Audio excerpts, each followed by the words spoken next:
آپ حضرات سنیں گے یہ جو آخری عشرہ ہے، یہ عشرہ جہنم سے خلاصی کا عشرہ ہے، جہنم سے خلاصی کا۔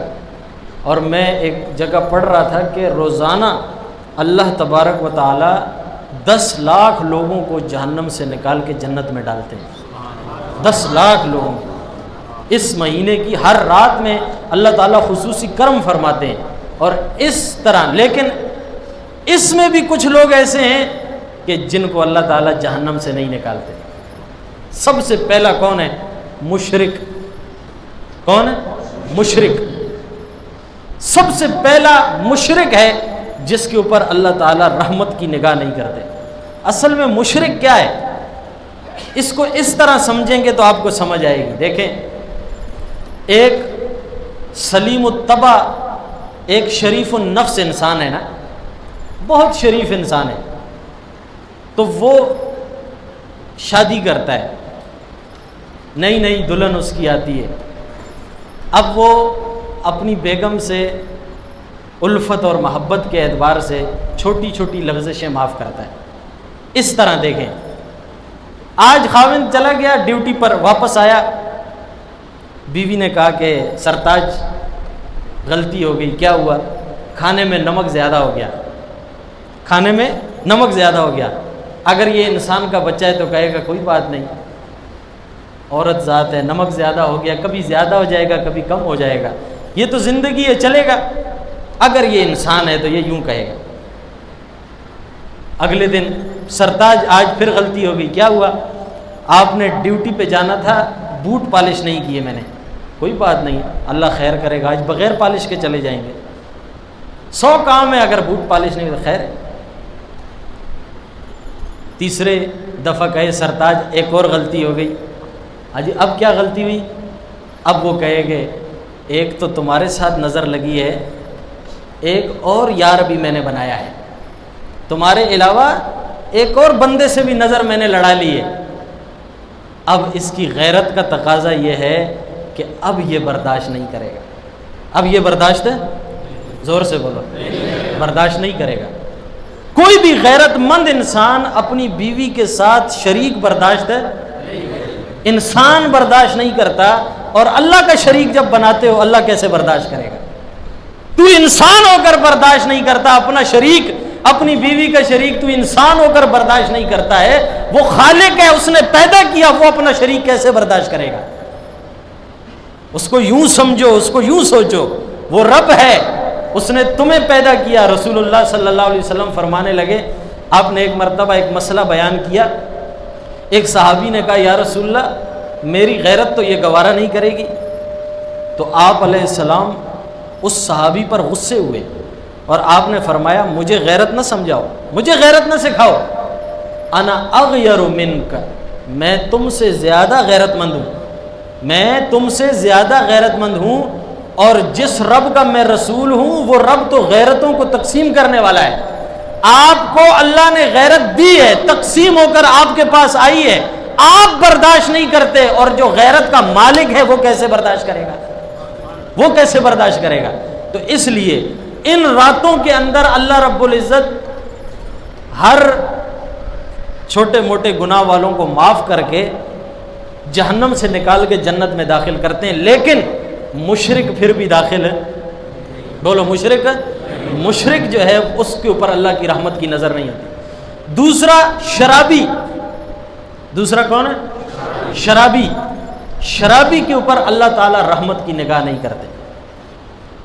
یہ وہ شرابی ہیں جو نہ چھوڑے ہوئے مر گئے، جنہوں نے چھوڑی نہیں مر گئے۔ جو زندہ ہیں ان کے لیے توبہ موجود ہے، وہ توبہ کر سکتے ہیں، لیکن اگر اسی شراب کی حالت میں دنیا سے جاؤ گے اللہ ان دنوں میں بھی تمہیں معاف نہیں کرے گا، جہنم سے نہیں نکالے گا۔ تیسرے نمبر پر فرمایا جو اپنے ماں باپ کا نافرمان ہے، جو اپنے ماں باپ کا نافرمان ہے، وہ ماں باپ کا نافرمان کبھی بھی اللہ تعالیٰ اس کو معاف نہیں کرے گا۔ جیسے اولاد کا، ماں باپ کا اولاد پر حق ہے، اسی طرح اولاد کا ماں باپ کے اوپر بھی حق ہے۔ ہمارے پاس عجیب سسٹم ہے، خاندانی نظام تباہ کیوں ہے؟ ہمارے پاس دین نہیں ہے، دین نہیں ہے۔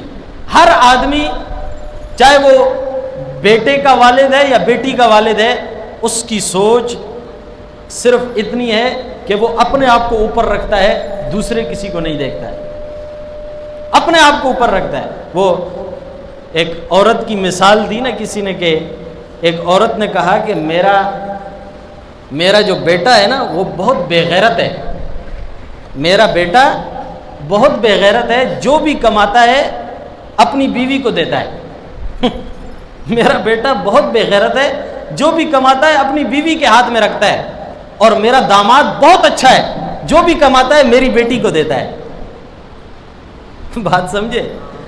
کام ایک ہی ہے، لیکن بات یہ ہے کہ وہ کہتے ہیں میرا بیٹا بہت بے غیرت ہے، جو کماتا ہے اپنی بیوی کو دیتا ہے، اور میرا جو داماد ہے زوم وہ بہت اچھا ہے، جو بھی کماتا ہے میری بیٹی کو دیتا ہے۔ بات دونوں طرف ایک ہے، لیکن بات صرف یہ ہے کہ اپنے بیٹے کو بے غیرت بنا دیا اور داماد کو کیا کر دیا؟ غیرت مند کر دیا کہ بیٹی کا خیال کر رہا ہے۔ ہمارا معاملہ ٹوٹل اسی طرح اس کے ارد گرد ہی گھوم رہا ہے۔ یہ جو نظام ہے یہ کیسے درست ہوں گے؟ اس کی درستگی کا صرف ایک ہی طریقہ ہے، اور وہ ہے اپنی زندگی کو قرآن و سنت کے مطابق بنانا، قرآن و سنت کے مطابق بنانا۔ جو قرآن آج ہم نے سنا ہے، یہ قرآن ہم سے تقاضا کرتا ہے اس بات کا۔ اس قرآن میں اللہ تعالیٰ نے اپنے بندے سے خطاب کیا ہے، اپنے بندے کے ساتھ کلام کیا ہے، اپنے بندے کو مخاطب کیا ہے، اور مخاطب کر کے اللہ فرما رہے ہیں میرے بندے یہ کر یہ کر یہ کر۔ بندہ جو ہے وہ سننے کے لیے تیار نہیں ہے۔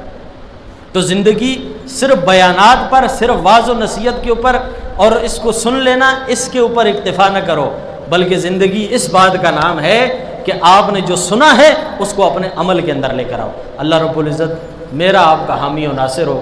ہمارے حافظ صاحب کو بہت بہت مبارک ہو، اللہ تعالیٰ ان کا یہ پڑھا ہوا اپنی بارگاہ میں قبول فرمائے۔ آخر میں ایک بات، ہم اس محلے کے اندر رہتے ہیں، ایک عرصہ دراز ہو گیا، 12-13 سال ہو گیا۔